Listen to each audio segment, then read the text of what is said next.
On a mis des torchons, des serviettes mouillées, mais c'est tout. Et puis les pompiers sont venus nous récupérer dans la cuisine, par la fenêtre de la cuisine. Et c'est vrai que les gens, ils ont peur, on a crié, on appelait à l'aide parce qu'on leur disait de faire le tour, de passer par derrière, mais ils n'avaient pas accès parce qu'il y avait des grillages. Après le drame, place aux questions. À l'intérieur de l'immeuble, les agents d'entretien sont à pied d'œuvre pour effacer les traces de suie sur les murs et sur le sol. La plupart des familles auront réintégré leur logement ce soir ou au plus tard ce week-end.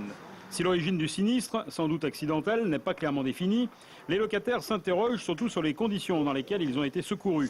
Certains restent persuadés que la sécurité n'est pas assurée dans cet immeuble. Derrière, on ne pouvait pas passer. Il y a le grillage, la bordure.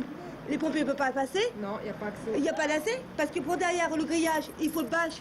Il n'y a pas d'accès pour les pompiers. Comment il faut pour rentrer? Cette clôture bénéficiait d'un système qu'on appelle Vigic, magnétique, et donc dont les pompiers ont les clés, enfin les éléments magnétiques pour pouvoir rentrer. C'est absolument pas une difficulté pour eux. La montée d'escalier était bien équipée d'un évacuateur de fumée. Malgré tout, le bilan en termes de personnes incommodées est lourd. De nombreux locataires ont eu le mauvais réflexe.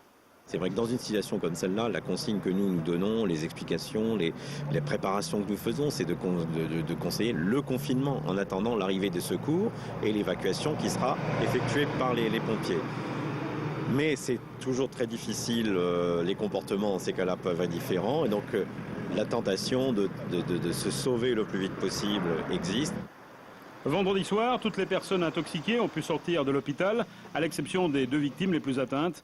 La mairie et l'OPAC ont promis de trouver des solutions de relogement pour les familles des 2 appartements les plus touchés par le sinistre.